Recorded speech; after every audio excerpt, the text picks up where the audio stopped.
Comment ça va, Zab? Écoute, ça va, beaucoup de choses dans ma vie depuis un an. Là, ça commence à se stabiliser, donc je suis assez content. Toujours fan de LoL, toujours passionné par le jeu. Je fais mon petit bout de chemin sur mes projets perso. J'ai dit que mon professionnel, j'avais pas spécialement envie de. Je pense que ça n'intéresse pas grand monde. Bah Et puis je si, fais mon petit bout de chemin avec VTO en private coaching, et ça, oui. c'est la partie dont j'ai plus envie de parler publiquement. Et ça me fait vachement plaisir. Ça sature surtout? Non, je pense pas. Je pense que le son est assez fort. Je peux baisser encore un peu. En Attendez. vrai, c'est bien là. Enfin, ça, Ok, ok. ça Je vais tape baisser dans un le tout petit jaune peu, de mon vraiment un tout côté, petit peu. c'est bien. Mais voilà, donc je fais mes projets, quoi. Voilà. Ok, donc t'as aidé VTO. Donc ceux qui le savaient pas forcément, t'as fait. C'est quoi? Est-ce que c'est du coaching personnalisé? C'était en marge de ce que fait Misfit. Enfin, je sais pas si tu peux en parler vraiment Ouais, ouais, de, je peux en parler. de la façon dont t'as Ben, bossé en avec fait, lui. ce qui s'est passé, c'est que moi, tu sais, quand je me suis fait virer d'Immortals, ce que j'ai fait, c'est que j'ai juste proposé de l'aide un peu là où on avait besoin de moi en remote. Conscient aussi que des limitations, parce que je pense que je suis pas un très bon coach en remote, et d'ailleurs, je pense que c'est ça qui a aussi m'a poussé vers la sortie chez Immortals. J'ai LDLC qui m'a contacté en mode bah écoute, on aurait peut-être besoin de quelqu'un avec un profil un peu technique. Donc c'est comme ça en fait que j'ai rencontré VTO. J'ai fait le coaching sur la qualification au U-Master Summer et le Play-in Summer. Et à partir du tournoi, c'était plus moi, c'est quelqu'un d'autre qui avait repris la main dessus. Ok. Et j'ai rencontré VTO, et quand il m'a dit écoute, je pars en LEC, je lui ai dit écoute, j'ai aucun problème à t'aider, parce que je pense qu'il y a beaucoup de choses, beaucoup d'obstacles en fait qui vont t'arriver dans la figure pendant ton développement. Et c'est des choses auxquelles tu t'attends pas. Moi, je les ai vues dans mon expérience. Ça fait quand même 3 ans que je le coach. Donc, bah, j'ai super envie de t'aider là-dessus. Mais ça doit venir d'une base de volontariat. Et donc, bah, après, c'est du coaching. Donc, il y a une partie de coaching technique où je vais l'encadrer sur sa phase de lane, si elle n'est pas optimale, son positionnement, sa gestion des recalls, ce qu'il fait de son temps libre aussi. Ok. Quand il a du temps libre, il crée la prio, enfin, tout ce genre de choses. Et après, il y a toute la partie mentale, préparation, structuration de ses journées, structuration de la semaine et réaction à la pression des réseaux sociaux, à la pression à l'intérieur d'une team, comment il doit se positionner en tant que mid laner, qu'est-ce qu'il doit dire en jeu, etc. Parce que performant et faire gagner, d'ailleurs on parlera probablement de perf, c'est pas seulement bien jouer, c'est Hmm. faire gagner ton équipe. Ouais. Et il faut que tu deviennes décisif. Il peut pas juste être bon, maintenant il doit devenir décisif, et c'est un peu ce travail que j'essaie de faire avec lui, de l'expérience que j'ai. Après, tu vois, je remplace pas un coaching staff, quoi. Ok, ouais, positionnel un petit peu. J'imagine, ouais, ça doit être spécial de travailler quand t'as déjà un coaching staff qui taffe derrière et que t'as pas forcément la visibilité enfin, la visibilité sur ce que eux ils font. Mais c'est cool. Enfin, pour plus avoir beaucoup parlé avec eux, je sais qu'on l'a beaucoup sur Discord et ouais, ça lui fait du bien de parler à des personnes en dehors de l'équipe. C'est très bizarre parce que là, je suis en train de te parler, il y a Quickshot dans mon salon en fait. Ouais, non, mais c'est n'importe quoi. L'écosystème League of Non, Legends, mais tu sais, c'est. mes colocs vont se faire vacciner ce matin et vu qu'ils vont au même endroit, au même endroit à la même heure, t'as Quickshot qui est passé les chercher pour qu'ils aillent se faire vacciner ensemble. Du coup, bref, Bah, j'ai l'impression d'être au taf, c'est assez particulier. Mais non, vas-y, bon, je vais pas aller lui dire bonjour, on verra ça plus tard. Ouais, l'e-sport c'est un peu n'importe quoi, mais bon, tu le sais, juste t'arrives non, t'arrives le matin, marrant, t'arrives ouais. n'importe où et tu croises des gens de ton taf. Bref, c'est très bizarre d'entendre son boss dès le matin, ça m'a un petit peu perturbé, désolé pour ça. Et Euh, j'avais Romain Bijard en slip le matin non mais à Los voilà, c'est ça. Angeles. C'était mon boss, hein, tu sais, donc c'était en mode yo, ça va ou quoi, mec? Ouais, bon, je pars entraîner. Ok, moi je vais à la salle de sport. Ok, rendez-vous dans 2 heures. C'est mon boss, hein. Allez, good old Ah times, là comme là, dit Ita, la ouais. bige. À qui on fait un bisou d'ailleurs, que je croise pas souvent du coup, vu qu'il y a le Covid, etc. Mais qui est toujours à Berlin, qui est toujours chez Rito. Et on fera un stream avec lui dans pas longtemps, je pense. On a plein de sujets à aborder. Yo, la hit! La hit qui est dans le chat. Merci d'ailleurs pour le train de la hype, merci pour les subs depuis le début du stream, ça fait toujours plaisir. Et ça va, Et Ita? alors, Ah là là, il nous rejoint pour ce stream. Ita qui est levé à cette heure-là, c'est assez exceptionnel, hein, par contre, pour ceux qui le savent pas. ouais. Il a probablement fait une nuit de 40 heures pour se recaler, tu vois. Se recaler vers l'avant. Parce qu'il y a des gens qui se recalent en arrêtant de dormir, et il peut se recaler vers l'avant. Il a ce double skill. Moi, je suis comme toi, tu vois. Genre, je peux pas Ouais, dormir. Donc, si je me dis, dois être décalé, c'est toujours par un manque de sommeil. Et là, je dis, bon, allez, vas-y, je dors 60 heures, je me réveille, voilà, je suis calé. c'est ça. Bon, du coup, parlons des choses qui nous intéressent. Le MSI, t'as suivi ça de ton côté. Alors, oh là là, attends, fais voir. Non, mais en fait, c'est un Il est trop cadeau de mignon. de la famille de ma femme. Et en fait, c'est un singe, et tu mets des mouchoirs au niveau de son boule. Tu peux choper des mouchoirs. C'est un porte-mouchoir, en fait. Et vu que je savais pas Ok. quoi en foutre, en fait, il y a un ami qui l'a accroché. Et du coup, j'ai mon singe derrière, voilà. Super, Incroyable. l'anecdote. On peut parler du MSI On maintenant. peut parler du MSI. T'as pu suivre tous les matchs? Forcément, j'imagine que c'est à des horaires un peu chelous pour toi aussi. Tout regarder, après, avec une passion très... c'est dur, quoi. C'est dur. C'est-à-dire que je suis vraiment passionné, j'aime vraiment League of Legends, mais il y a des games, t'as vraiment pas envie de les regarder. Je pense qu'on peut, tu vois, ça met un peu en avant le fait que un tournoi international, ça se doit d'être un peu hype, quoi. Tu peux pas taper une semaine, puis là, il y en a 60 BO1. Enfin, c'est vraiment, vraiment, vraiment long. C'est bizarre parce qu'ils ont un petit peu voulu revert avec le format qu'il y avait avant sur le MSI et aussi ils ont été un petit peu bloqués parce qu'il manquait l'équipe des VCS. Du coup, on s'est retrouvé dans un groupe qui était un groupe absolument horrible, genre le groupe de RNG. Il y a eu beaucoup de discussions sur le format. Sur le format du MSI, sur le MSI de façon générale et l'importance du tournoi, mais qu'est-ce qui t'a dérangé le plus, toi, dans le format, dans les premiers jours qu'on a pu avoir? C'est ces matchs qui servent un peu à rien? T'aurais vu ça comment, toi? Le problème que tu as sur League of Legends, c'est que les entités qui étaient en croissance n'ont pas cru suffisamment vite. Et donc, tu as une disparité aujourd'hui de niveau qui est assez irrémédiable. C'est-à-dire que tu as le tier 1 qui va être Corée, Chine et le haut de l'Europe.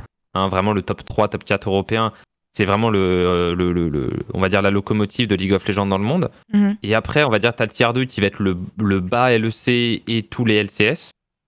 Qui va être, et tu vas avoir un peu de Vietnam dedans, tu vas avoir peut-être Detonation Focus Me et tu vois à pleine puissance de temps en temps, où c'est des matchs qui sont quand même intéressants. Et ensuite, t'as encore tout un ventre mou de régions, et je pense au Brésil, je pense à la Turquie, je pense à l'Océanie, je pense, tu vois, à l'Amérique du Sud, où c'est dur, je pense, pour un observateur d'un tournoi international qui est censé être la plus grosse hype, de voir des équipes qui jouent moins bien que Carmine. Là, tu ouvres un sujet sensible parce que t'as la communauté cassée dans le chat qui va dire ouais, on aurait voulu voir Carmine au MSI, mais honnêtement, je pense pas que Carmine au MSI aurait peut-être eu un meilleur visage que ses équipes wildcard. T'en penses quoi? Non, si, je pense que Carmine est une bien meilleure équipe que les trois quarts des équipes qui représentent des petites régions. Mais tu peux pas faire un énorme fuck à tout l'écosystème que tu as mis en place parce qu'à un moment donné, Carmine performe bien. Parce que Carmine performe bien aujourd'hui. Est-ce que Carmine performera demain? Tu vois, c'est bien. On est sur un hype trend très positif actuellement sur cette équipe. Moi, je veux pas tout casser et tout chambouler, mais je pense que c'est hyper important de se rendre compte que si jamais il n'y a pas d'audience, c'est aussi sur cette première phase, c'est parce que mis à part le fait que c'est des affiches qu'on n'a pas l'habitude de voir, c'est pas des grandes affiches. Ouais. On veut voir du grand League of Legends, tu vois. Je pense que sans être un défenseur de la Super League, moi ça me dérange pas de temps en temps d'avoir un match avec un underdog. Mais là, c'est des poules d'underdog, quoi. RNG, PGG, Unicorns of Love, toute la journée. C'est une journée difficile, quoi, tu vois. C'est sûr. Je peux te dire que j'étais dans ces journées à préparer des interviews. Ouais, c'est assez chiant, quoi, quand tu sais que les matchs vont pas avoir forcément d'enjeu. Mais on a eu des surprises. Première équipe de l'Océanie, comme on le disait, qui accède enfin à une phase de groupe. Ce qui est marrant parce que ça arrive après la dissolution de l'OPL. Pour ceux qui sont pas au courant, avant il y avait une ligue d'Océanie qui s'appelait l'OPL, qui a été dissoute au début de l'année. C'est pour ça qu'on a vu des joueurs d'Océanie être importés en Amérique du Nord, parce que ces joueurs-là ne comptaient plus comme des imports. Donc on a Fudge, par exemple, qui a rejoint Cloud9 et qui fait un super taf chez Cloud9 d'ailleurs. Et 2 mois plus tard, il y a une ligue financée par l'ESL qui a été créée, donc une deuxième ligue d'Océanie, pardon. Et c'est pour ça qu'on a eu Pentanet.gg, donc du coup qui a participé au MSI ici avec Pabou, nanana. Donc on a eu une première équipe d'Océanie qui s'est qualifiée en phase de groupe. Est-ce que ça veut dire que la région va un peu mieux? Comment est-ce que tu la prends, cette qualification? Je trouve pas qu'ils l'ont volée, honnêtement. C'était le groupe de RNG, on le rappelle. RNG, Unicorns of Love et Pentanet.gg. Alors, je suis hyper content pour Pabu et ses potes. Je pense que la région OC, en plus, moi, j'en ai beaucoup parlé de la région Océania parce que j'ai fait un podcast avec Coach Curtis, qui est un créateur de contenu, un ancien coach je crois, des Dire Wolves, qui a fait les Worlds, etc. Moi, je suis très, très content pour la région Océanie qu'elle montre son niveau, notamment via ses exportations en NA. Par contre, c'est le plus gros overreact du siècle, quoi. C'est-à-dire que tu es dans un groupe avec une équipe qui fait 8-0, tu n'as même pas gratté la surface d'inquiéter RNG. C'est complètement irrelevant en termes de niveau par rapport à quasiment toutes les équipes que tu vas rencontrer en round robin. Donc là, il y a des chances qu'ils fassent, tu vois, 0, je sais pas comment ils jouent, 10 games, je crois, donc 0-10. Oui. Peut-être qu'ils vont upset une game, tu vois, et que ça va faire la différence. Je pense que n'importe quelle équipe du niveau d'Unicorns of Love peut passer, tu vois.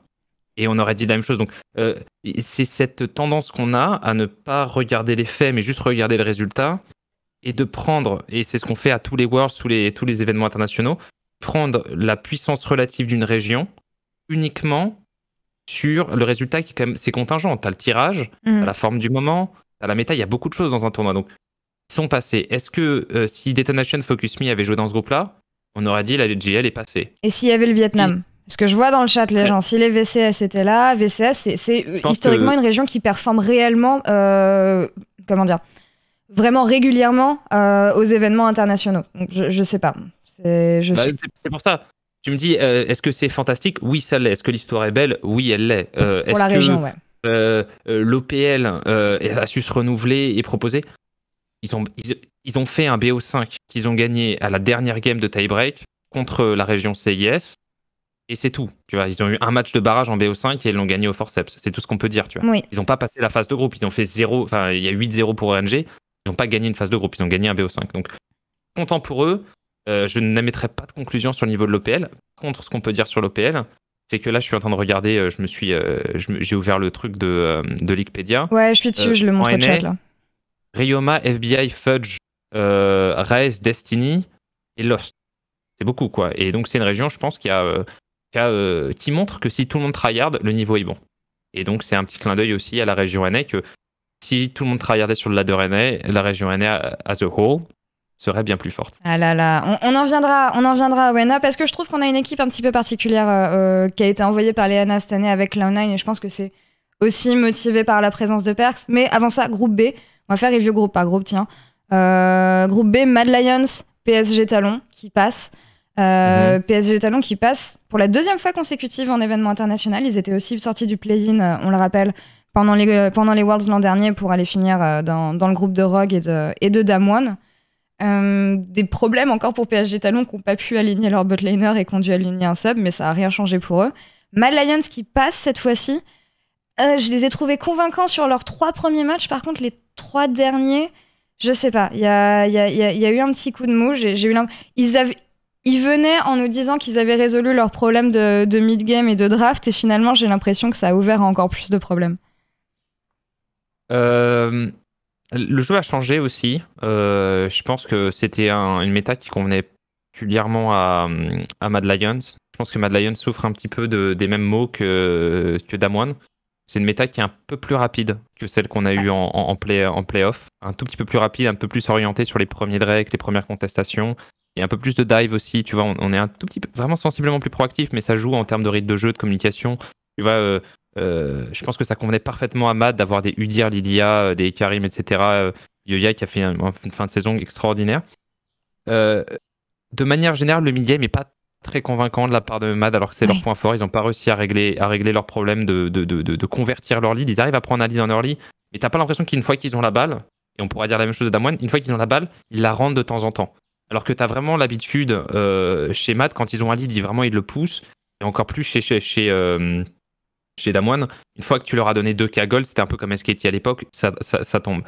Mais je pense que c'est essentiellement dû au changement, je te dis, ces petits changements subtils d'influence, de draft et de pick qui créent des situations de fight un peu différentes. Et ils sont pas encore adaptés. Je pense que c'est une équipe, pour moi, la première game de Mad, c'est une équipe qui peut aller battre Damwon. Les autres games de Mad, vraiment pas. Mais s'ils jouent comme leur première game, ils peuvent aller chercher Damwon. Mais c'est la seule game que j'ai vraiment trouvé clean de leur part. Bah, j'ai pas été spécialement convaincue, moi, par Mad Lions, en tout cas sur la suite des matchs. Et ce que je trouve surprenant, parce que tu parles de convertir un lead, je trouve que justement, Elioya est vraiment pixel sur la façon dont il a de mener leur league game. Et je trouve que vraiment le jeu de Mad est articulé autour des forces de ce joueur. On a Carzzy qui s'est réveillé en plus. Carzzy, c'était vraiment le petit point faible de Mad Lions, je trouve, pendant tout le split. Là, il joue absolument comme un dieu. Mais encore une fois, tu vois les équipes qu'ils ont eu dans leur groupe, PSG Talon, Pain Gaming, Istanbul Wildcard. Je sais pas si c'est vraiment des équipes qui les ont challengées. Pour moi, ça m'inquiète plutôt pour la suite, justement. On verra le planning un peu plus tard, mais groupe C, Damwon, Cloud9 qui passe. Cloud9 qui nous ont fait un petit peu peur sur les premiers matchs. Mais Cloud9 qui joue super bien. Avant d'en rentrer dans le MSI, j'avais parlé un petit peu à Mac, qui me disait qu'on pouvait attendre les NA et le LEC au même niveau cette année. Et franchement, vu les matchs que j'ai vus de Cloud9 hier, bah ouais, complètement. C'est une équipe qui joue bien. Blabber a eu quelques petits soucis sur ses premiers matchs, mais encore une fois, il faut le rappeler, c'est son premier event inter. Mais ouais, enfin, on n'a pas le NA clownesque des autres années, je trouve, Zab. Mais au risque de me répéter, les NA n'ont pas fait une prestation catastrophique aux Worlds de l'année dernière, mis à part TSM. C'est-à-dire que TSM fait 0-6 dans la poule la plus facile, mais tu as Team Liquid qui fait 3-3 sur une poule qui est injouable, et tu avais FlyQuest qui font 3-3 sur une poule qui est aussi injouable. Moi, en ayant regardé tous les matchs de EU et de NA cette saison, et pour en avoir parlé avec d'autres observateurs, il y a beaucoup de matchs qui sont de qualité désastreuse en NA, mais il y a aussi des très bons matchs et il y a des équipes qui jouent bien à League of Legends. Team Liquid joue bien à League of Legends. Je pense que Cloud9 joue bien à League of Legends aussi. TSM, c'est un jour sur deux, donc je peux pas, tu vois, il manque de régularité. Ouais. Il y a une variance en plus dans le jeu, quoi. Tu vois, c'est vachement basé sur la prise de fight. La draft est très importante. Je pense qu'ils ont essayé vraiment trop de jouer pour Blabber sur les premiers matchs. Et ils se sont rendus compte qu'ils n'avaient pas besoin de faire ça. Et puis là, ils ont réussi à stabiliser leur mid-game. Et ce que j'ai trouvé intéressant, c'est qu'ils ont été agressifs. Ils ont été agressifs pour gagner leur game. J'ai trouvé Sven pas très bon. Encore très imprécis sur les phases où doit être décisif. Les jumps de Tristana, les flash-in, notamment dans la game contre Damwon. Il va falloir monter encore en niveau dans l'utilisation des spells, etc. pour Sven pour pouvoir être un playoff contender dans ce MSI. Mais c'est une équipe qui va aller emmerder comment ça s'appelle, Mad Lion. C'est une équipe qui va aller embêter probablement les PSG Talons.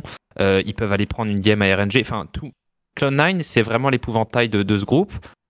Et si jamais la méta leur sourit, qu'ils arrivent à trouver un système de jeu où ils sont chiants à drafter, pourquoi pas aller dans le top 4 hein. Moi, tu vois, même un Cloud9 qui sort un Mad Lions, je suis d'accord. Les bras m'en tomberaient pas. Tu vois. Est-ce que c'est. Je prédis ça? Non, mais les bras m'en tomberaient pas. C'est pas une révolution. C'est pas comme si au Worlds, TSM pulvérisait son groupe et finissait à 6-0. Je suis sur Game of Legends là. Je sais pas si tu peux voir. Je regardais la répartition des dégâts, les champions qu'ils ont joués justement pour que tu vois que les gens voient les champions qui avaient joué Blabber, mais surtout ce que je vois, c'est l'énorme mid diff et la perks diff en fait, tout simplement. Et quelque chose qui a manqué à G2, ce split, je trouve, dont on a beaucoup parlé, c'est un peu un leadership. Et j'ai vraiment l'impression que Perkz arrive à unir tous ces joueurs au sein de son leadership. Quand tu vois sa caméra, en plus, il est constamment en train de parler. T'as vraiment l'impression que c'est lui qui lead l'équipe. Il a été absolument pixel hier. Je pense que ça a été un des joueurs les plus décisifs de Cloud9. Et on voit rarement quand même des joueurs européens qui vont se sublimer au sein de l'Amérique du Nord, je trouve. On a pour Afivol ces dernières années. Pour Afivol, il fait quand même des bonnes saisons. Bon, chez Optic, je pense qu'on n'avait pas une line-up, on n'était pas équipé le Spring Split et même le Summer Split, tu vois, pour aller challenger des teams Liquid, etc. Mais on a fait des bonnes games et plusieurs fois on a craqué alors qu'on avait un lead. Derrière, il passe chez FlyQuest, il fait une très bonne saison avec. Non, il passe chez CLG, il arrive à emmener CLG en playoff. C'est même lui qui nous sort des playoffs. Il passe chez FlyQuest, il fait 2 finales. Donc il convertit bien. Bjergsen, il n'y a pas de problème. Jensen, bon, il n'a jamais joué en EU, donc on peut dire que c'est un joueur NA. Et maintenant, il y a Perkz qui vient. Perkz, il fait gagner. Tu vois, c'est un peu dans la discussion pour revenir à ce que je disais avec les discussions que j'ai avec VTO. C'est bien de gagner sa lane. C'est essentiel. C'est le B à bas en fait, d'un bon mid laner, c'est de gagner ta lane quand tu dois la gagner et la perdre le moins possible quand tu es censé la perdre. Tu vois, et l'écraser si tu peux l'écraser. C'est rare qu'à très haut niveau, tu gagnes des lanes que tu es censé perdre. Tu vois, normalement, 2 joueurs challenger qui ont des mains, ça arrive pas. Maintenant, ce qui compte, c'est qu'est-ce que tu dis et qu'est-ce que tu fais quand tu as la prio. Et tu sens que Perkz, c'est un organisateur de jeu, tu vois, c'est Zidane sur un terrain de football, c'est-à-dire que quand il a la pression, donc l'équivalent d'avoir le ballon au football, il crée du jeu. Il est perpétuellement en train de créer du jeu, soit par ce qu'il dit, soit par son positionnement, soit par son anticipation, et donc il va drag l'aggro, quoi. Tu vois, c'est comme un tank dans un MMO, il va pull la team adverse sur lui, et il va toujours, en fait, préemptivement dire à son équipe, préparez-vous à rotate sur moi, préparez-vous à fight. Et ce truc-là, il le faisait tout le temps chez G2. Si tu regardes, le problème de G2, c'est qu'aujourd'hui, ils sont passés dans un style de jeu qui est beaucoup plus classique, alors qu'il y avait vraiment le collapse on Perkz en permanence, tu vois. Il allait sur un site, tout le monde collapse sur Perkz, et Perkz, il outplay, il gagne du temps, il y a des sorts qui sont utilisés sur lui, sauf que la pression est derrière, l'équipe gagne le teamfight, tu vois. Et ce truc-là, il est en train de le faire chez C9, et je pense que c'est un joueur qui fait gagner des équipes, mais il a besoin de... je pense qu'on a besoin de lui donner les clés d'une équipe. Ça prend un certain temps. C'est ça. Et je pense quand même que ça reste un joueur plus valuable. l'équipe qui a Perks a plus de chances de gagner que l'équipe qui ne l'a pas. Disons-le simplement. Ouais, c'est ça. Ouais, non, c'est vraiment une Perks diff. Croc, d'ailleurs, coucou, hein, merci de nous rejoindre. Il avait l'air d'être assez d'accord avec nous. Ouais, c'est vraiment un meneur. C'est comme Seb. C'est Seb sur Dota, en fait, j'ai l'impression. Tu vois, genre, j'aime bien le comparer à ce genre de joueur. Et ouais, effectivement, j'ai l'impression que Jacques lui a laissé un petit peu la clé de Cloud9 ici et le leadership. Et ça fait la différence. J'ai hâte de voir ce que ça va donner dans le Rumble Stage. Et comme tu dis, je serais pas surprise qu'on ait un Cloud9 qui passe et pas forcément un Mad Lions parce que je les ai trouvés vraiment plus décisifs. Petite question sur Damwon qui... Ah, vas-y, tu voulais dire un truc? Non, je disais juste on se sépare pas de Nisqy par hasard. Je veux dire, Nisqy, c'est un joueur qui est brillant, qui a une éthique de travail fantastique, qui est un des meilleurs teammates possibles. C'était pour Perks ou pour personne d'autre, je pense. Et Perks, tu vois, il avait aussi il fallait qu'il convertisse, donc là, il est en train de le faire. Je l'ai pas trouvé très bon au Summer Heroes Spring Split dans la saison régulière, mais là, j'ai l'impression qu'il passe la seconde. Ouais, c'est bien. Je suis d'accord. On demande dans le chat, est-ce que Perks est le meilleur Western player? Il y a Caps quand même. Faut pas oublier. Ça dépend Caps. Si tu parles de niveau de jeu ou si tu parles d'impact dans une équipe. C'est un joueur plus complet, Perks, je pense. Vraiment. Le niveau de jeu pur, je pense que Caps Humanoid, c'est probablement les deux meilleurs joueurs.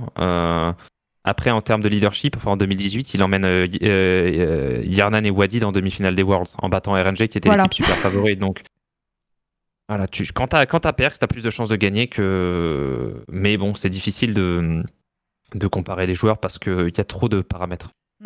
Ouais, je suis d'accord. Puis surtout quand c'est dans des régions différentes. Dernier point sur Damwon Kia, qui était présenté comme les grands favoris de ce MSI. Je pense qu'ils le sont toujours. Mais il y a eu cette question de RNG versus Damwon. Et aujourd'hui, j'ai été plus convaincue par RNG que par Damwon. Mais encore une fois, ils étaient dans un groupe où ils tapaient sur des enfants, quoi. Donc c'est un petit peu compliqué à dire. Et avec un Japon qui a surperf et Cloud9, encore une fois, qui n'a pas démérité. Mais c'est quoi ton point de vue sur Damwon Kia après ces 6 matchs? Je pense que les équipes qui sont battues contre RNG, elles sont probablement parmi les plus faibles avec les Gillette Infinity. Je pense que c'est les 3 équipes les plus faibles de tout le tournoi. Du coup, c'est difficile, tu vois, parce que c'est un groupe où ils ont 2 équipes. Unicorns a perdu contre les PGG. Je pense pas que tu vois l'Océanie soit très très forte. C'est très compliqué de juger. On a vu des faiblesses, par contre, clairement dans le jeu de Damwon, notamment sur. Il y a pas mal de fois en LCK où ils perdent leur laning et on dit ah non, c'est bon, ils reviennent et puis ils sécurisent la game.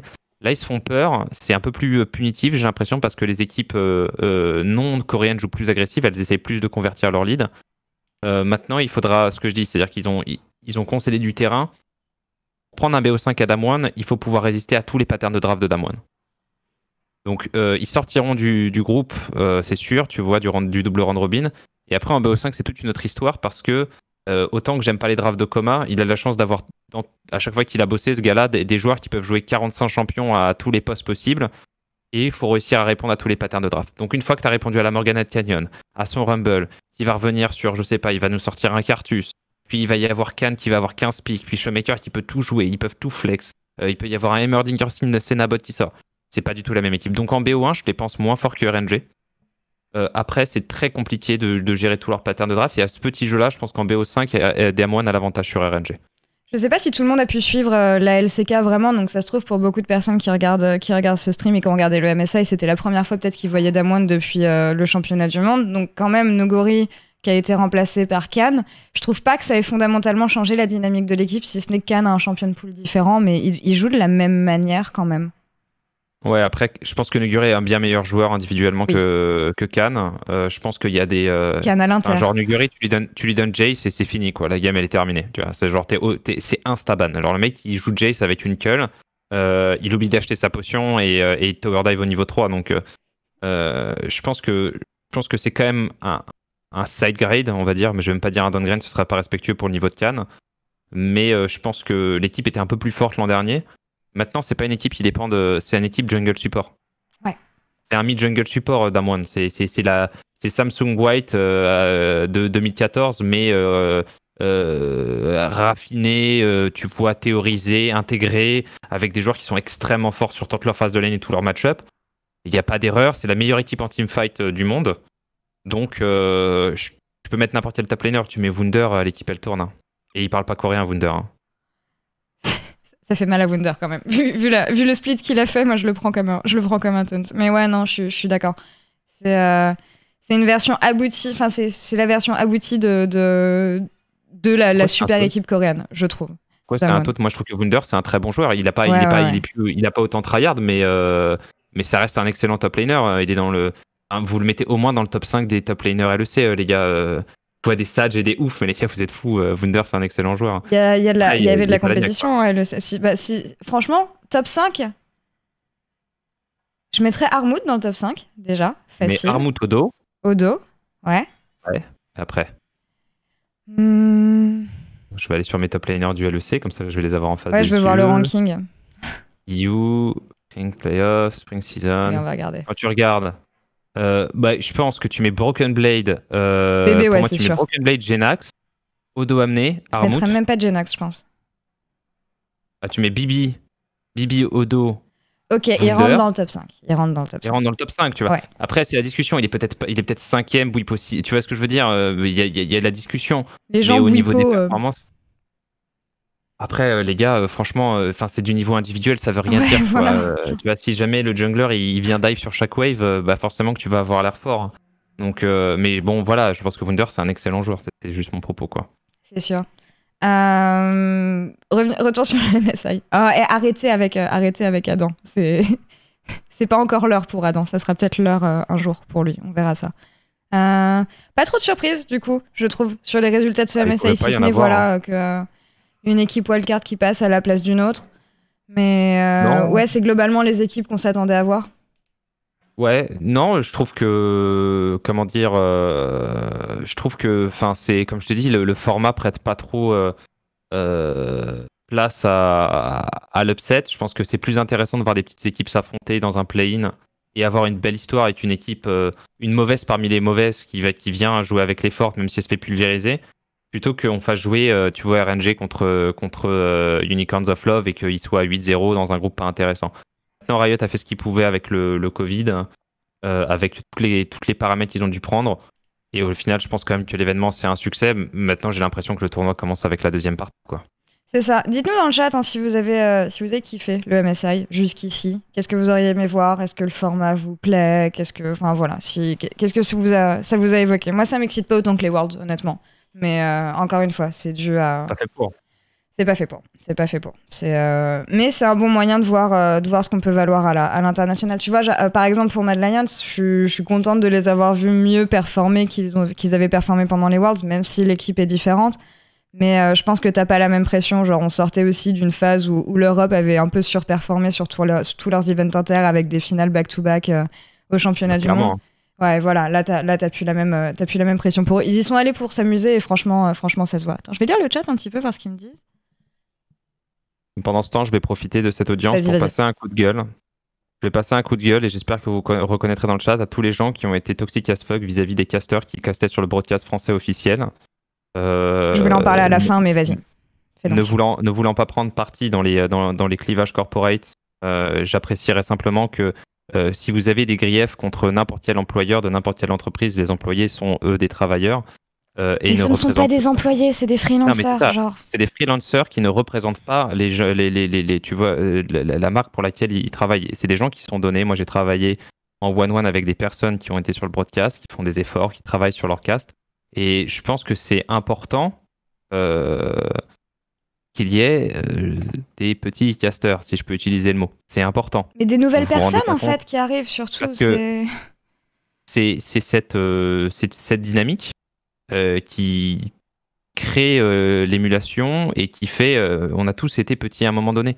Et donc, c'est sûr que si le public gatekeep instantanément, parce que c'est sûr que vous n'avez pas la qualité de broadcast que vous avez quand vous avez des gens qui ont 10 ans d'expérience et plusieurs événements en live et que c'est leur premier événement. Mais je pense qu'il y a au moins l'indulgence vous impose d'être respectueux. Oui.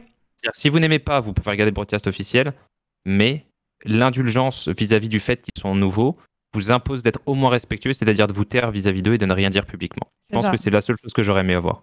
Ouais. Voilà. Personne vous force à regarder, mais par contre, être toxique, en fait, ça apporte rien à personne. Et encore une fois, genre, j'ai été victime de ça pas mal de fois sur le broadcast inter. Et honnêtement, moi, ça me fait beaucoup de peine quand je vois ce qui se passe pour les casters qui castent aujourd'hui, enfin les casters français qui castent le MSI, parce que du changement, ça veut pas forcément dire quelque chose de mauvais. Et faut arrêter juste parce qu'on a eu l'habitude de voir la même chose et les mêmes têtes pendant 3 mois. Quand du jour au lendemain, ah bah voilà, c'est plus les personnes que j'avais l'habitude de voir sur OTP, certes, mais c'est des personnes qui sont tout aussi passionnées, qui ont envie de vous apporter la même passion. Donc voilà, comme l'a dit Zab, la moindre des choses, c'est le respect et écoutez-les en fait, parce que je dis vous, je sais que les gens dans ce chat généralement sont vraiment la plupart du temps très gentils, mais quand vous écrivez dans le chat et que vous flemmez, vous les écoutez même pas en fait. Les gens les écoutent même pas, donc ouais, c'est juste de la haine pour le principe d'être haineux et c'est juste sad, voilà. Donc envoyez-leur du soutien, ils font un taf fantastique, ils sont super passionnés.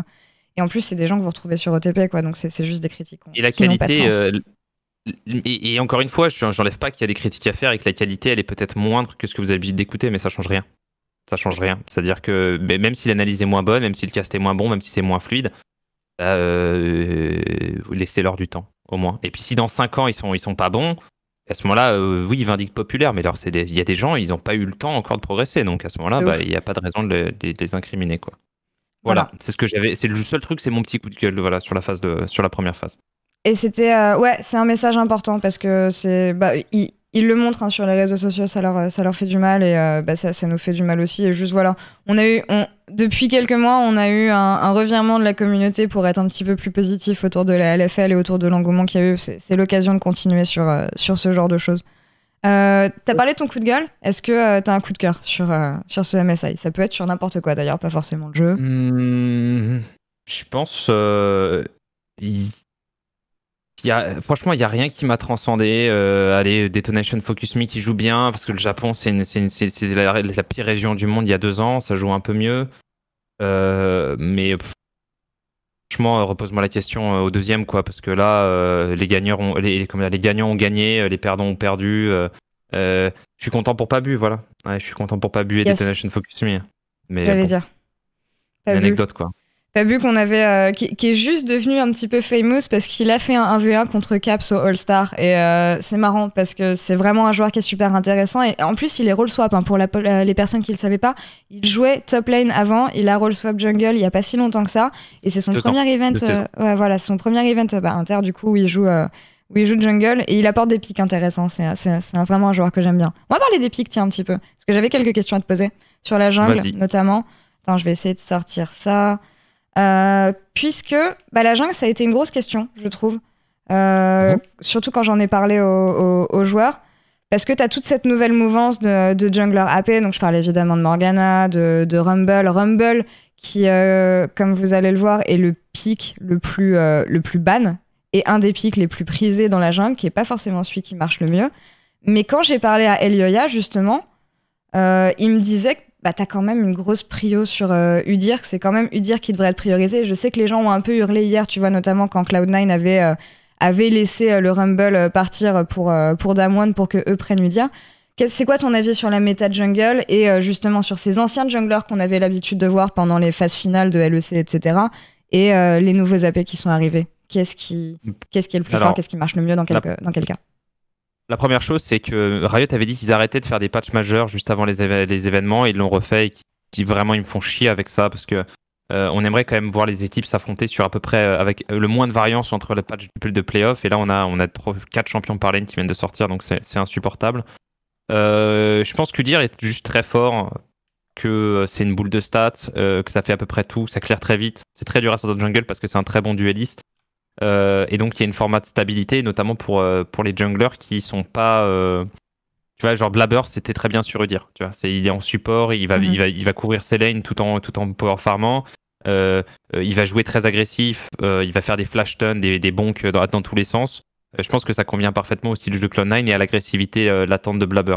Maintenant, Rumble, je pense que le problème de Rumble, c'est que moi je pense pas que le champion soit intrinsèquement turbo broken de ouf, c'est juste insupportable de jouer contre parce que tu peux pas couvrir tes lanes avec la vision. Parce qu'en fait, il appuie sur R en dehors de la vision et t'as un ulti de Rumble qui tombe dessus. Et ça fait un peu trop de mal. Je pense quand même le passif plus le E qui a été up, ça rend le pic très fort. Et il n'y a pas besoin. Et l'aberration absolue, c'est Morgana Jungle. Morgana Jungle, c'est... si tu touches pas ton binding, tu sers pas à grand chose de toute façon. Mais c'est un bon clear, ceci dit. Je pense que c'est aussi pour ça. Mais le problème, c'est... c'est que Morgana, elle a été designée pour être support ou mid. C'est-à-dire que mid, tu perds. Normalement, quand tu pushes avec Morgana, ça veut dire que tu deny la lane. Tu peux pas être proactif. Tu peux juste clear la wave et bouger en même temps que le laner adverse. Donc, t'es pas possiblement proactif. Si tu la joues en support, Morgana est contre tous les mêlés. Support, elle est contre Braum, Alistar, Tahm Kench, tout ce que tu veux. Mais elle est vulnérable contre tous les enchanteurs. Nami, Karma, Sona, etc. Quand tu la mets en jungle, ça veut dire que tu t'octroies la possibilité de deny le support adverse instantanément. Le support adverse, de toute façon, s'il est mêlé, il est deny par Morgana, il peut rien faire. Tout en ayant la possibilité, toi, d'engage avec ton support, en ayant un clear qui va être aussi rapide que le jungler adverse. Et il y a plein de champions qui se font absolument oblitérer par le Black Shield. Et c'est pas un champion qui... Enfin, c'est un champion clé dans la balance, Morgana. Quand elle est forte, elle est très forte, tu vois. Et je n'aime pas le fait que tu puisses avoir le beurre et l'argent du beurre parce que ça crée des mécaniques de draft polarisantes. Où tu es obligé de ban Morgana si tu veux avoir Nautilus, tu vois. Genre, par exemple, Mad, ils peuvent pas jouer contre Morgana Jungle. Kaiser, c'est son meilleur champion, Nautilus. Morgana, ça appuie sur eux, puis Nautilus, il regarde, quoi. Je pense que ça n'apporte rien au jeu. C'est pas des junglers. Moi, ce que je veux voir en jungle, c'est Gragas, je veux voir des Edie, je veux voir des Lee Sin, je veux voir des Sejuani, je veux voir des Zag, je veux voir des Poppy, mais même des Rek'Sai. Et là, je me retrouve avec Morgana Rumble, tu vois. Il y avait un problème en jungle parce que tous ces champions que j'ai mentionnés, ils n'étaient pas viables.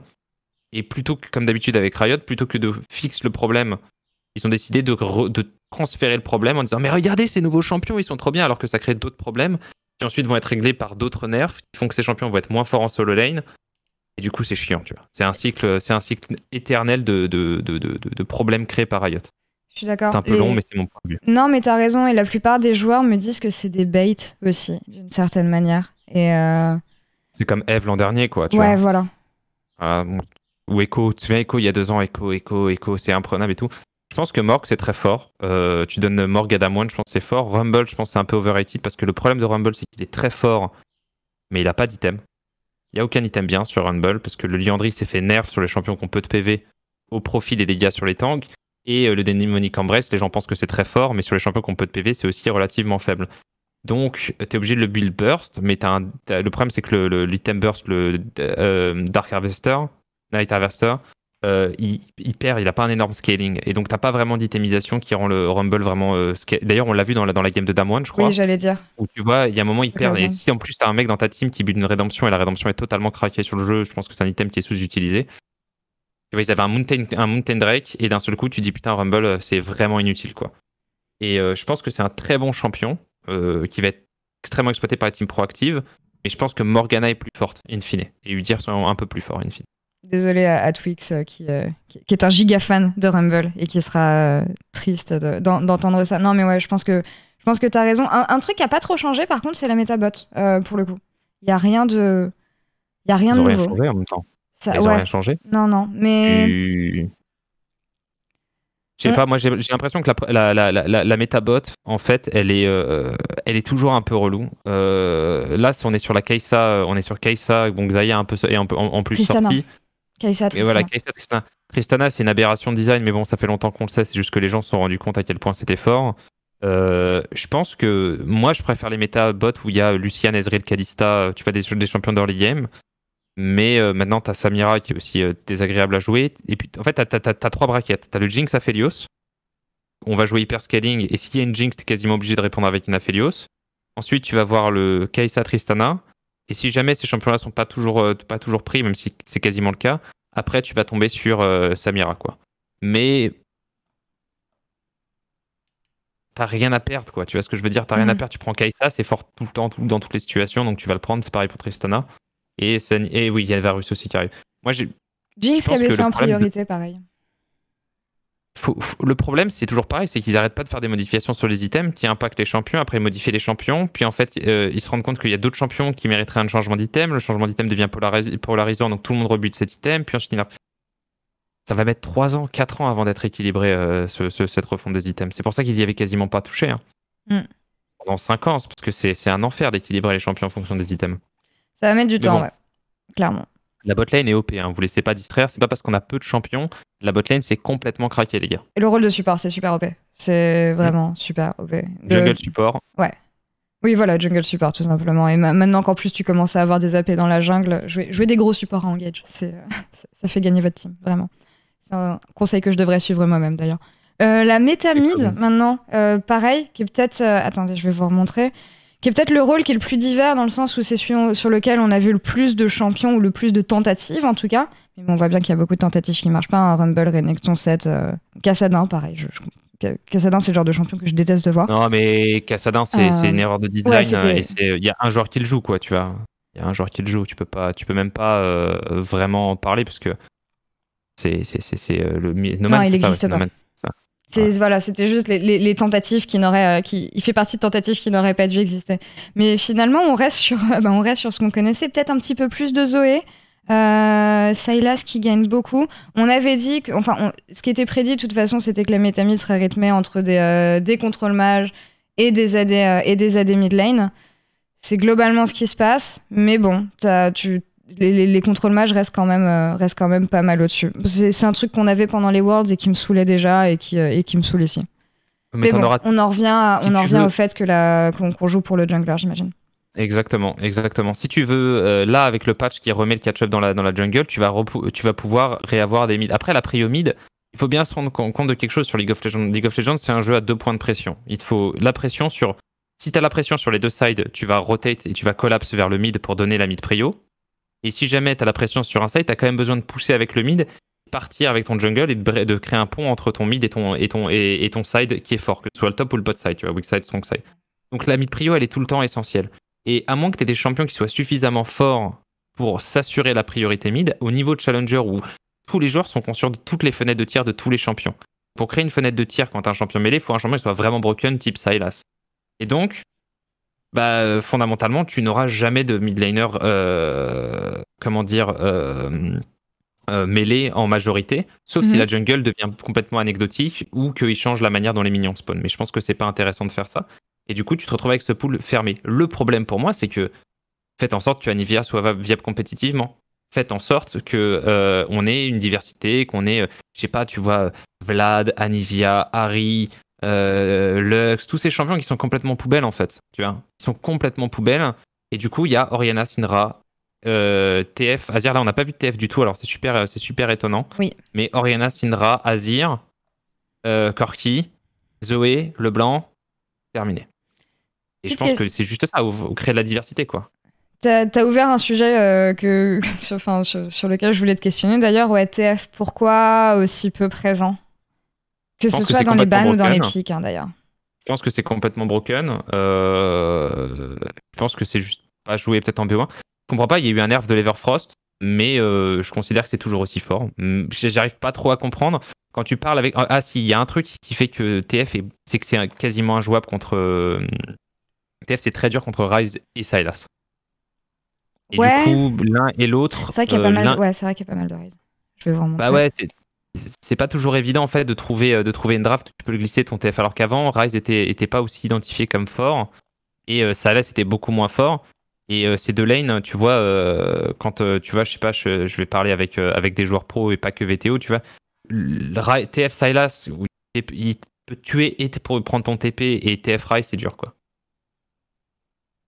Morgue aussi dans la jungle qui deny complètement l'existence de TF, c'est vrai. T'as des champions comme Samira, TF, qui sont injouables contre, etc. Donc, je pense que c'est toujours jouable, mais il faut avoir le bon pattern de draft, quoi. Mais je considère que le champion est toujours aussi fort quand il est bien drafté, quoi.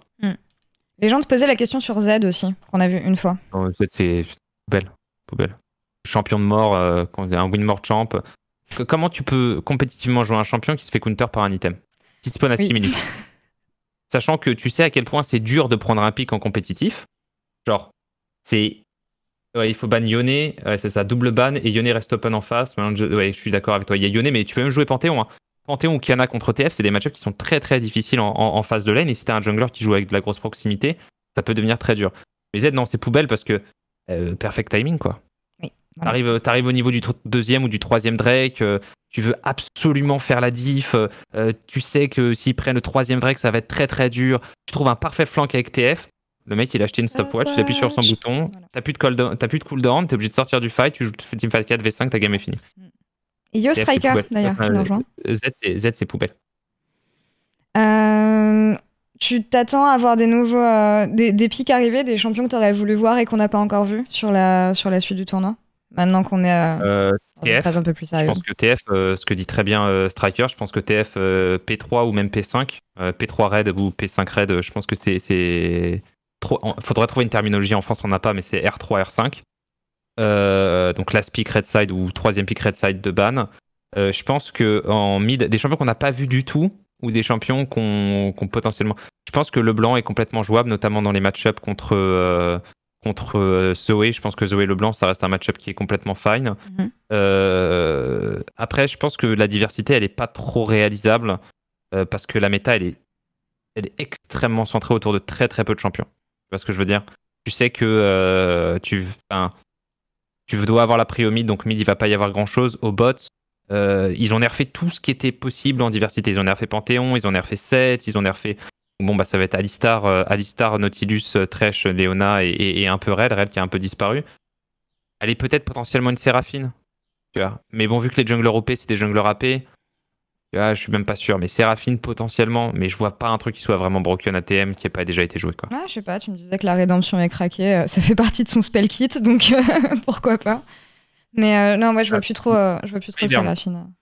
Ivern contre Udyr. Ivern Udyr, parce que je pense que Ivern Shurelia, c'est un main Ivern moi-même, je pense que le Shurelia est trop fort, que je pense que Ivern Shurelia te permet justement d'arriver sur des drafts, et c'est extrêmement fort contre Udyr, Ivern. Extrêmement fort contre Udyr. Il peut rien faire, il court vers toi, tu le Q, il est route, tu peux mettre un bush, il peut pas bonk l'adversaire, donc tu peux le kite à l'infini, tu slow, enfin c'est vraiment très très dur pour... Donc je pense qu'il y a vraiment quelque chose, tu vois. Un Ivern Shurelia Rédemption, je pense que ça peut être vraiment fort, ouais. Voilà. Il y a un truc encore dont on n'a pas parlé. J'ai pas vraiment envie de parler de la top lane, mais il y a un champion top lane dont j'ai envie de parler puisqu'on le retrouve à 3 postes quand même, c'est Lee Sin. Lee Sin qu'on voit, quand on le voit généralement c'est du first pick blue side. On l'a vu mid 4 fois. Ah ouais. Qui a joué ça mid, tiens. Mais ouais, Lee Sin, ton avis sur Lee Sin top et le fait que ce soit un champion qu'on voit beaucoup, dont on avait parlé pas mal. C'était un des scrim OP avant le MSI. Je sais pas comment te dire, tu vois, sans avoir l'air d'un énorme beauf que Riot tu vois, il me casse de permanence apporter. Je veux dire, Lee Sin en lane et Morgana jungle, genre les gars, enfin, il suffit juste de balance Lee Sin en jungle et Morgana en lane, quoi. Tu vois, ça suffit. Genre, oui, c'est cool, il a un W qui lui permet d'avoir une soif de sang en lane. Du coup, il est pas pokeable, donc tous les champions qui poke sont invalidés, mais en même temps, il proc son conquéreur et il a toujours une ward derrière lui, donc tu peux pas vraiment le gank. Il est ultra mobile, il fait des plays, mais en même temps, maintenant, il a accès à des items et du niveau, donc toute c'est pas de l'originalité, quoi. C'est des comportements de balance dégénérés qui sont parce que Riot, ils ont ce côté-là, ils disent. C'est dégénéré. Regardez les gars, on a fait ça, c'était vachement bien, ça crée de la diversité. Non, vous avez pas fait ça. Genre, c'est un effet de bord de la variance que vous mettez dans votre jeu. Donc, moi, je trouve ça nul, personnellement. Okay. J'adore Lee Sin, c'est un de mes champions préférés à regarder compétitivement, et j'adore Rumble, et c'est un de mes champions préférés à regarder compétitivement, et j'adore Morgana. Tu te souviens du même, il y a Black Shield, pas de CC, COP que j'ai poussé sur Eurogaming pendant des années. Mais j'apprécie pas que tout soit sans dessus-dessous parce que derrière, on voit même des joueurs qui savent pas les maîtriser. Tu vois, t'as des junglers qui jouent Rumble, t'as l'impression que c'est des first-timers. Ça m'ennuie, quoi. Ça m'ennuie. Pas satisfait de la méta sur ce MSI, du coup, j'imagine, à cause de pics qui sont, selon toi, des aberrations. Ça a du sens. Udyr Morgana Jungle. Je suis désolé, non, je suis pas satisfait. Non. Udyr Morgana Jungle, si jamais je suis satisfait de ça... Depuis quelques mois, je me suis dit, à partir du moment où Udyr est un god tier de la méta, c'est qu'il y a un petit problème. C'est aussi dynamique qu'une game des Heroes of the Storm, quoi, tu vois. Rien de compte, quoi. Tu fermes tes camps et puis t'attends, quoi. C'est ça. Je pense qu'on a fait le tour sur les champions, à moins qu'il y ait un point que tu souhaites rajouter peut-être sur la méta, sur des tendances, mais... Le problème, c'est qu'on n'a rien vu, tu vois. C'est un play-in sans être un play-in, donc c'est un peu dur. Ils essayent des choses. Les joueurs le disaient aussi. Ils comprennent pas trop comment... Enfin, ce qui peut vraiment marcher, puis ils connaissent pas trop les équipes contre lesquelles ils jouent vraiment encore, donc ouais, j'ai l'impression que c'était un crash test un petit peu en termes de méta play-in.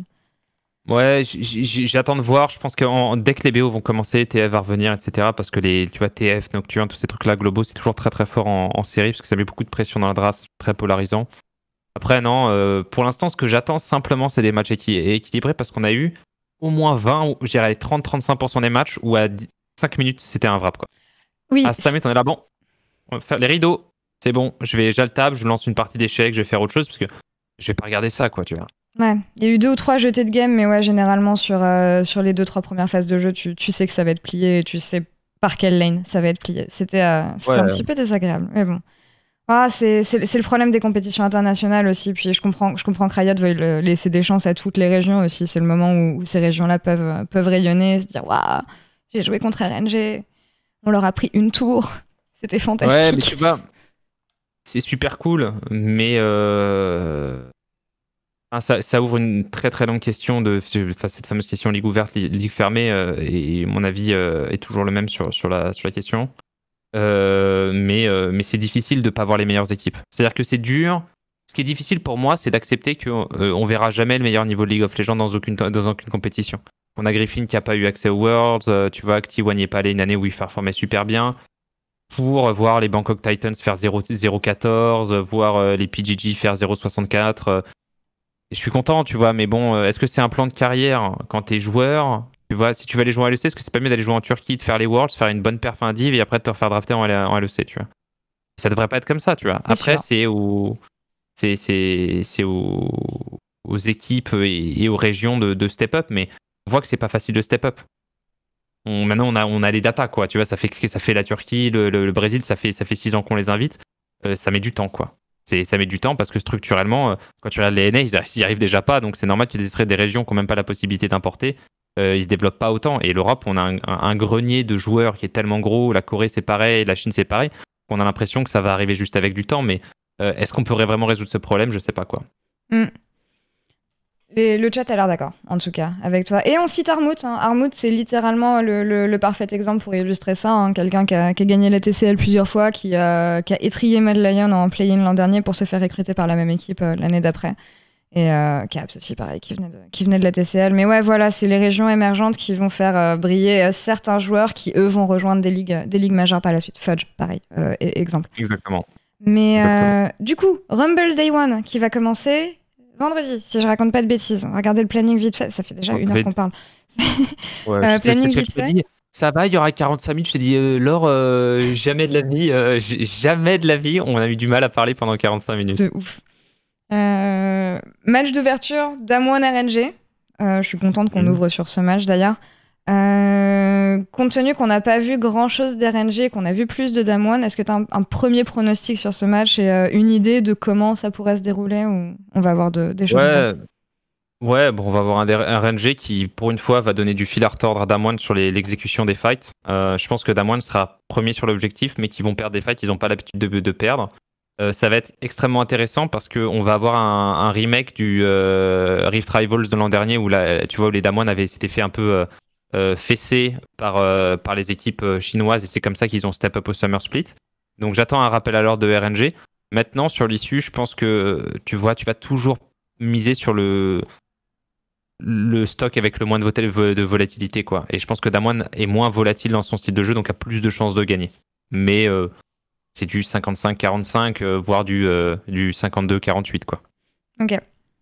Pas forcément besoin d'aller sur le reste du planning de la journée. Juste, on va voir toutes les équipes. Voilà, c'est la seule chose qu'il faut que vous sachiez. Ça dure combien de temps?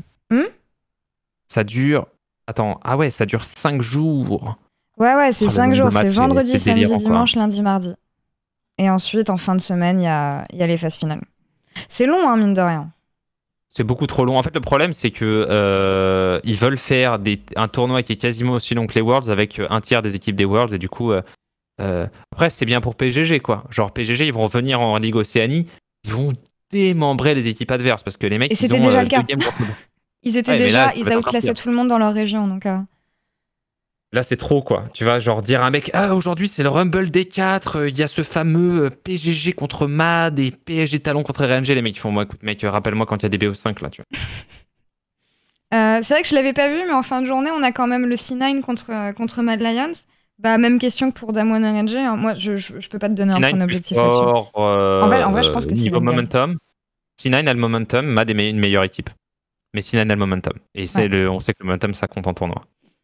Donc je vais dire Matt parce que j'ai toujours tort, mais bon, la logique du momentum voudrait que ce soit C9. Ok. Petit prono dans le chat, on va se quitter juste après, ça va être l'heure d'aller déjeuner. Mais voilà, Cloud9 contre Mad Lions, qui gagne le premier match. Et avant de se quitter, le temps que les gens disent ce qu'ils pensent, Zab, quand est-ce qu'on te retrouve? Où est-ce qu'on te retrouve? C'est quoi la suite là pour toi, pour tes prochains mois? Alors, félicitations d'ailleurs pour la green card. Ouais, merci. Écoute, donc ça y est, je peux enfin sortir et rentrer du territoire.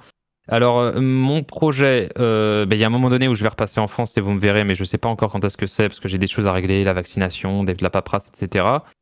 Et j'ai une grosse annonce à faire, donc je la fais ici. Je me remets à faire du contenu. C'est pour ça qu'il y a un fond vert derrière moi, c'est pour ça que j'ai de l'éclairage, mon micro, etc. Je lance ma chaîne YouTube d'analyse de game, parce que j'ai fait une chaîne YouTube, mais qui était devenue un peu un fourre-tout. Tu sais, où j'ai fait du Smash et tout. Donc là, je relance une chaîne YouTube clean, j'ai une DA qui est commandée, etc. Des analyses de game, des analyses de match-up. Je vais faire du coaching privé one-on-one, etc. en fonction des donations. C'est un truc que je ferai seulement quand les gens en fait me donnent un suffisamment de dons. Je reviewerai leur game. On va faire un truc un peu plus fun comme du guest the Elo, où on prendra des games et on essaiera de trouver le Elo. Et puis après, plus de l'éditorial de temps en temps, peut-être parler plus du coaching purement et simplement. Et le but, c'est et il y aura aussi des vidéos beaucoup plus complexes en anglais. Tout sera en français, parce que ce que je vais faire, ça existe déjà en anglais, donc j'ai pas intérêt. Par contre, les grosses vidéos éditoriales que je veux faire, celles-là, je les ferai en anglais. Voilà. Trop bien. Le chat est grave hypé. Envoyez de l'amour à Zab dans le chat. Putain, ça fait plaisir. On va enfin te retrouver sur ton contenu, parce que on te voyait faire des petits streams comme ça occasionnellement. T'étais casteur, évidemment, mais ouais, ça a l'air d'être le début d'une nouvelle étape pour toi. J'ai très hâte de voir ça. Tu as une date un peu où tu... Ouais, la première game que je vais review, ce sera Matt contre Cloud9. Voilà. Let's go. Voilà, Mad Lions contre Cloud9. Elle partira et en gros, vu que j'ai des horaires différés, ce que je veux faire, c'est en fait streamer une matinale de jeux vidéo indé en mode super cool de 7h à 8h du mat pour que les gens qui sont au bureau, qui vont à l'école, qui sont dans le métro puissent regarder ce que je fais. Que l'audience monte doucement, que les gens s'habituent à ce truc-là, on boit un café, on se marre. Et puis de 8 à 9h, en fait, avant que la LCK commence, etc., j'enregistre ma vidéo en live et je la publie dans la journée sur ma chaîne YouTube. Voilà. Et bien évidemment, je ferai... Mon but, personnellement, c'est quand même de créer du revenu. C'est la première fois de ma vie que, tu vois, j'ai l'envie de créer du revenu via mon contenu. Donc, j'essaierai de le monétiser. J'espère que les gens seront derrière moi, que ce soit via un modèle... J'ai pas encore totalement répondu, mais que ce soit via du sub, via du Patreon, etc. Parce que c'est quand même beaucoup de travail, quoi. Ouais. En plus du taf que je fais à côté, quoi. Je suis d'accord. Et je veux voir les 3000 personnes qui sont dans le chat actuellement sur le stream de Zab pour sa première review. Big Sente, merci beaucoup d'avoir remis ces réseaux. Voilà, les gens savent où te retrouver. De toute façon, tu vas nous expliquer tout ça dans les jours à venir. Mais cool, contente de te revoir enfin faire je reviens bientôt. Et il y aura le contenu. La prochaine fois que je reviens, a priori, j'aurai ma première vidéo. Je pourrais faire la promo de ma première vidéo YouTube. Let's go. Wink wink. Le retour de Zab. La chaîne YouTube, non, c'est pas la même. Je viens d'en créer une. Justement, ce sera youtube.com/Jaboutine. Je recrée une chaîne YouTube from scratch. Et celle-là, je vais la garder pour des contenus un peu plus poubelles, mais plus variables, quoi. Très bien. Voilà. Le rendez-vous est donné. Merci beaucoup pour cette annonce. Puis merci de prendre soin de nous avec du contenu premium qui manque beaucoup en France, du contenu spécialisé analytique. Et donc voilà, hâte de te retrouver là-dessus. Merci Zab d'avoir pris le temps late dans la nuit pour faire ce podcast avec moi. On en refera un à la fin du Rumble Stage, je pense. Pas comme les Worlds, tu vois, genre on va pas faire ça tous les jours. Mais ouais, histoire de voir qui passe en demi et la suite du tournoi. Et merci aux 3000 personnes qui étaient avec nous ce matin. Franchement, c'est assez ouf. C'est incroyable, on est 3000 là ? Ouais, on est 3000 là. Merci à vous, 3000 personnes, c'est incroyable. Je pensais vraiment pas qu'on ferait 3000. Quand tu veux, lors de toute façon, tu me demandes, moi je suis toujours dispo. De toute façon, on va se retrouver là sur Discord d'ici quelques minutes. Mais oui, on se retrouve en live, je pense, à la fin du Rumble Stage pour faire un petit bilan justement de ce MSI. Et merci à tous les gens qui nous ont suivis ce matin. C'était super cool. N'oubliez pas, on retrouve Zab bientôt pour son contenu perso. Il va vous faire un tweet. Voilà, vous pourrez trouver ça dans pas très longtemps. Passez une très bonne journée. Si vous êtes off en télétravail, n'oubliez pas de vous laver les mains, portez un masque et on se retrouve la semaine prochaine pour un nouveau stream. Des bisous tout le monde.